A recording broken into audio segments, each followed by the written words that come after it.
வணக்கம். இது தமிழ் டைலாக் 2.0. இந்த கோமாளியக்காரர்களை பிஆர் செட் பண்ணிட்டு அங்கே போய் வெறும் ரியாக்ஷன் கொடுத்து விட்டுட்டு இருக்குல்ல, அந்த அக்கா பார்த்தீங்கன்னா திரும்பவும் இப்போ பஞ்சாயத்துக்கு வந்துருக்குது. இங்கே நம்ம ஆல்ரெடி பார்த்தோம், இங்கே ஸ்ட்ரகிள் போயிட்டு இருந்தது. மஞ்சரி, ஜாக்லின், அன்ஷிதா, பவித்ரா இவங்க 4 பேருக்குள்ள. இதில் மஞ்சரி வந்து பவித்ரா கிட்ட பவித்ரா ட்ரெஸ்ஸுக்குள்ளே சுற்றி வச்சிருக்கிறாங்க, அந்த முயலை எடுக்க போகிறாங்க. அப்போ பார்த்தீங்கன்னா அவங்க படுத்துட்டாங்க ட்ரெஸ்ஸுக்குள்ளே சுற்றி வச்சு கீழே. இவங்க கையை விட்டு எடுக்க போகிறாங்க. மேலே வந்து இவங்க அன்ஷிதா வந்து கட்டி பிடிச்சி அவங்க படுத்துட்டாங்க.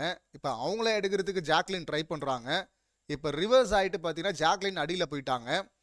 இந்த அன்ஷிதா அப்புறம் பார்த்தீங்கன்னா பவித்ரா இருக்கிறாங்க. இவங்க கை இன்னும் உள்ளே மாட்டிக்கிட்டு இருக்கு, மஞ்சரி கை. இதுதான் சீன். மஞ்சரியுடைய பாடி அந்த பக்கமாக அவங்க 3 பேர் மேலே இல்லை, ஜாக்லின் மேலே தான் இந்த 2 பேர் படுத்துட்டு இருக்கிறாங்க. இங்கே கை மட்டும் பவித்ரா கையை பிடிக்க போனாங்கல்ல, கை வந்து உள்ளே மாட்டிக்கிச்சு மஞ்சரிது. மஞ்சரி வந்து கை கைன்னு அப்படின்னு கத்திட்டு இருக்கிறாங்க. அந்த பக்கம் ஜாக்லின் காலு காலு அப்படின்னு சொல்லிட்டு அவங்க கத்திட்டு இருக்கிறாங்க. இந்த மாதிரி இவங்க பிடிக்கும் போதெல்லாம் இதுவரை எப்படி கேம் ஆடிடுறாங்கன்னா, ஒருத்தர் வந்து வலிக்குது அப்படின்னு சொன்னால் விட்டுருவாங்க, அதே பொசிஷனில் விட்டுட்டு அவங்க கொஞ்சம் ரிலாக்ஸ் பண்ணிட்டு மறுபடியும் அதே பொசிஷன்லேருந்து கேமை ரீஸ்டார்ட் பண்ணுவாங்க. அதுதான் நடந்திருக்கு. ஆனால் இப்போ பார்த்தீங்கன்னா அந்த அன்ஷிதா, அது தெரியும்ல, அது உலக மகா நடிகை. அவங்க வந்து நடிகிற பொய் சொல்கிற அப்படின்லாம் சொல்லிட்டு இருக்கு. ஃபுல் நெகட்டிவ் இந்த கேரக்டர். பொம்மை டாஸ்கில் ஃபுல் வன்மம் வந்துச்சுல்ல, அந்த மாதிரி ஒரு வன்மத்தை இதுவரை யாருமே இந்த பிக் பாஸ் சீசனில் கொட்டினதே கிடையாது. அப்படி அசிங்கப்பட்டாங்க, தெரிச்சு ஓடினாங்க பாத்ரூம்க்கு. வன்மத்தை கொட்டினா இப்படி தான் அசிங்கப்படணும். ஆனாலும் பார்த்தீங்கன்னா இன்னும் குறையில பாருங்க அந்த வன்மத்தை கொட்டுறது. டெவில் டாஸ்கில் ஒரு ட்ராமா பண்ணாங்கல்ல, கதுவை தொடங்க அப்படின்னு. இப்போ வந்து ராணவ வந்து நீ நடிக்கிறான்னு சொன்ன, அதுக்கப்புறம் அவன் வந்து உண்மையாக அடிபட்டுன்னு தெரிஞ்ச உடனே அப்புறம் போய் அழுது ட்ராமா பண்ணி சாரிலாம் கேட்டேன். திரும்ப நீ இமிடியேட்டாக நடிக்கிறேன்னு சொல்லாமா? சொல்லக்கூடாது. சரி, அவங்க பஞ்சாயத்துக்கு வருவோம். அவங்களே பயங்கரமாக நடிச்சிருக்கிறாங்க. நேற்று அந்த தனியாகவே பேசணும் அந்த குறும்படத்தை. இப்போ இந்த சௌந்தர்யா அக்கா விஷால் கூட போய் உட்காந்துக்கிட்டு, நான் ஏற்கனவே சொன்னேன், தர்ஷிகா போயிட்டா இவன் வந்து பயங்கரமாக ஃபீல்லாம் பண்ண மாட்டான், அடுத்து அன்ஷிதா கூட போயிடுவான், ஏன்னா ஏற்கனவே ஒரு 2 பேராக தானே மெயின்டைன் பண்ணிட்டு இருந்தான் கிட்டத்தட்ட அப்படின்னு சொன்னோம்ல.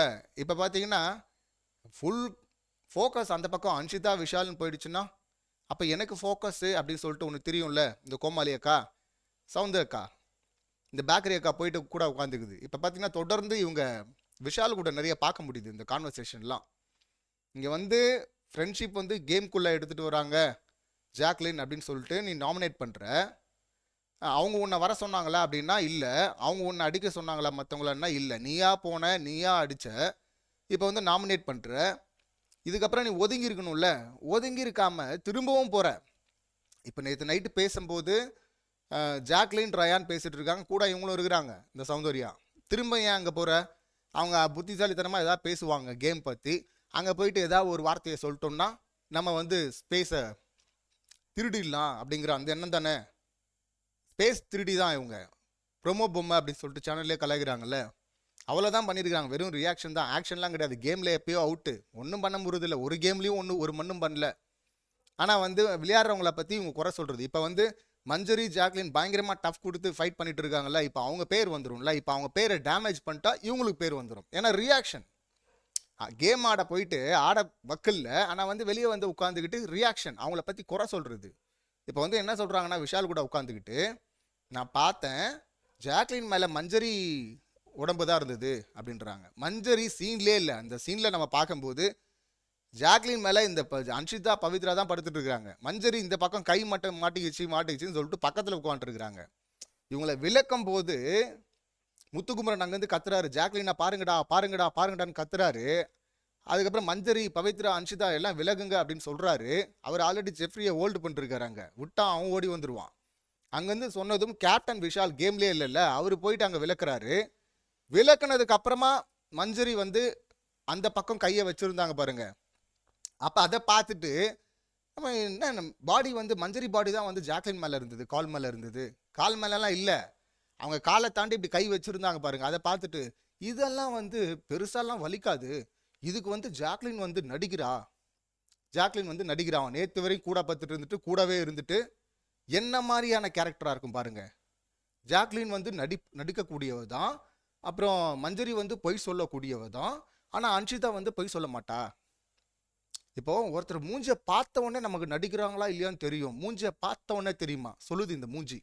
இந்த மூஞ்சியை பார்த்து இல்லை, மூஞ்சியை பார்த்து அப்படி சொல்லக்கூடாதுங்கிறதுக்காக நம்ம சொன்னதில்லை இதுவரை.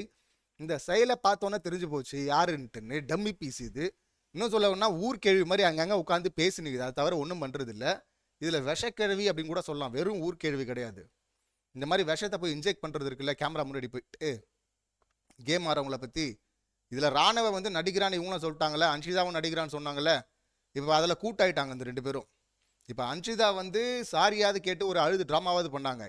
இந்த டப்பா வந்து இந்த டப்பா அக்கா அதை கூட பண்ணல. கோமாளி அக்கா, நான் சாரி கேட்க மாட்டேன், எனக்கு அந்த மாதிரி கன்வே ஆச்சு, எனக்கு அந்த மாதிரி இம்ப்ரெஷன் இருந்துச்சு, அவன் சொல்கிறான் தெளிவா, என் இடத்துல இருந்து பாரு, எனக்கு பயங்கர பெயினாக இருந்தது அது நீ சொன்னது, வலியில் துடிச்சிட்டு இருக்கேன், நடிக்கிறான்னு சொல்கிறியே அப்படின்னு சொல்லிட்டு சொல்கிறான்.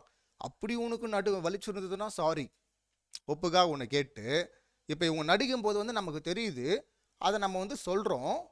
சொன்னதுக்கப்புறம் பார்த்தீங்கன்னா இவங்க அன்ஷிதா வந்து சாரி கேட்டாங்களே. இப்போ அன்ஷிதா சாரி கேட்டது தப்பாம்மா, சொல்கிறது யாரு? இந்த கோமாளி.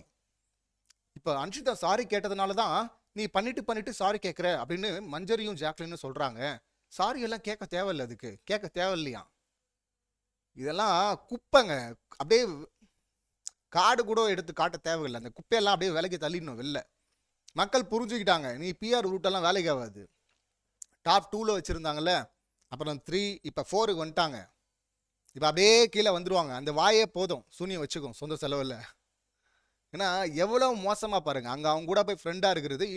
இப்போது இவங்க அங்கே நீ இல்லவே இல்லை, சரி பார்த்துட்டு இருக்கிற, ஏற்கனவே ஒரு சம்பவத்தில் மாட்டிக்கிட்ட, அதுக்கப்புறமா சுதாரிக்கணும்ல. ராணுவ விஷயத்தில் மாட்டிக்கிட்டு தப்புன்னு உணரணும்ல, அங்கே சாரியும் கேட்கல. இப்போ இங்கே வந்துட்டு புதுசாக கேஸை வாங்குறாங்க. அவங்க மஞ்சரி வந்து பொய் சொல்லக்கூடியவங்களாம், அன்ஷிதா வந்து பொய் சொல்ல மாட்டாங்களாம். இதை ஒரு இடத்துல சொல்கிறது. அங்கே வந்து ஜாக்லின் நடிக்கிறான்ட்டாங்க. இதில் ஃப்ரெண்டுன்னு ஏன் கூட சுற்றுற? ஏன்னா ஸ்பேஸ்க்காகவா? அப்போ ராணுவ பார்த்துட்டு வந்து நடிக்கிறான்னு சொல்கிறதும், இவன் வந்து தெரியணுங்கிறதுக்காக பண்ணுறான்னு சொல்கிறதும் எல்லாம் ஒன்று தானே. அதை தானே இவங்க பண்ணிட்டு இருக்கிறாங்க. அப்பட்டமாக இவங்க என்ன பண்ணுறாங்களோ அவங்களே அதை சொல்கிறாங்களே இன்னொருத்தர் மேலே. அதை தானே அன்ஷிதாவும் பொய்ன்றாங்கல்ல, நடிக்கிறான்றாங்கல்ல. அன்ஷிதாவும் நடித்தது நேற்று பார்த்தோம்ல. தீபக் வந்து அங்கே கோட்டையை தடுக்க வந்தால் இவங்க இப்படி இருக்கிறாங்க, கோட்டை இப்படி சரியுது, இவங்க தலை இப்படி தான் இருக்குது, இங்கே எதுவுமே வரல. ஆனால் இங்கே கையை பிடிச்சிக்கிட்டு தலையில் அடிபட்டுருச்சு அப்படின்னு சொல்லிட்டு போய் உட்காந்துட்டாங்க. இப்போ அதை நடிக்கிறாங்கன்னு எனக்கு தோணுது அப்படின்னு ரயான் வந்து நைட்டு சொல்கிறான். அதை கேட்குறாங்க சௌந்தர்யா. இப்போ ஜாக்லினை பற்றி இங்கே சொல்லிட்டாங்களா இப்படி? அதே விஷால் கூட வேற இடத்துல சொல்கிறாங்க, அன்ஷிதா வந்து பொய் சொல்ல மாட்டா, ஆனால் அன்ஷிதா நேற்று தலையில் கை வச்சு அடிபட்டுச்சுன்னு போய் உட்கார்ந்தால, அது பொய்ன்னு தானே சொல்லணும். ஆனால் அதை கூட சொல்லுங்க, அன்ஷிதா பொய் சொல்ல மாட்டா, அன்ஷிதா அப்படி தலையில் கை வச்சு போய் உட்கார்ந்தால, ஏன்னா அப்போ தானே கேம் ஸ்டாப் ஆகும். இவங்க கோட்டை காலின்னு தெரிஞ்சு போச்சு. தீபக் ரொம்ப ஃபோர்ஸாக வராரு, ஏன்னா இவங்க தான் போய் அங்கே சொரிஞ்சு விட்டாங்க. அவர் செம்ம கடுப்பில் வராரு, கோட்டையை அடித்து தள்ள போகிறாரு. இனி தடுக்க முடியாதுன்னு தெரிஞ்சு போச்சு. இப்போ பார்த்தீங்கன்னா தள்ள கை வச்சுட்டு போய் உட்காந்துட்டாங்க, நடிக்கிறாங்க அடிபட்டதா. இதை வந்து இப்போ சொல்கிறாங்க சவுண்டு, அது வந்து ஸ்மார்ட் மூவ். எப்படி நடிக்கிறது? அன்ஷிதா நடித்தா ஸ்மார்ட் மூவான். இவங்க வழியில் துடிச்சிட்டு இருந்தா ஜாக்லினும் மஞ்சரியும் அது வந்து நடிக்கிறாங்க, பொய் சொல்கிறாங்களாம். என்ன மாதிரியான கேரக்டராக இருக்கும் இது? ஒரே விஷயம் எப்படி பாருங்க, அதே வாய் தான் இந்த வாய் அதை சொல்லுது இல்லை நடிக்கிறாங்கன்னு, அந்த வாய் தான் சொல்லுது. இங்கே நடிச்சது வந்து அது வந்து ஸ்மார்ட் மூவ், பிரில்லியன்ட் மூவ். இப்போ சொல்லுங்க, குப்பை தானே இது?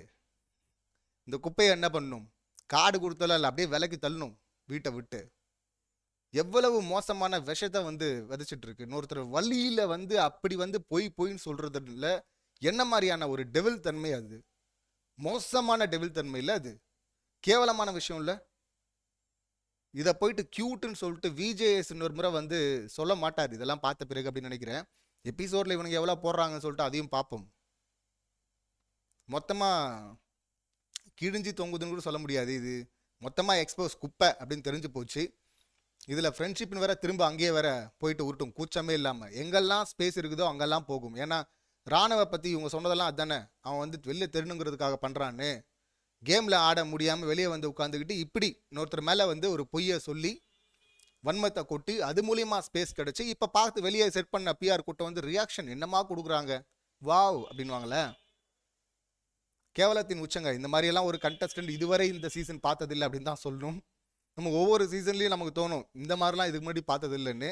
ஆனால் இந்த சீசனில், இதுக்கு முன்னாடி 7 சீசனில் இந்த மாதிரி ஒரு டப்பா கண்டஸ்டன்ட் இல்லை கோமாளி விஷக்கிழவியை பார்த்ததில்லை அப்படின்னு தான் சொல்லணும். இந்த சம்பவங்களை நீங்கள் எப்படி பார்க்குறீங்க, உங்கள் கருத்து என்ன அப்படிங்கிறத கமெண்ட் பண்ணுங்கள். மீண்டும் அடுத்த வீடியோவில் சந்திக்கலாம். நன்றி, வணக்கம்.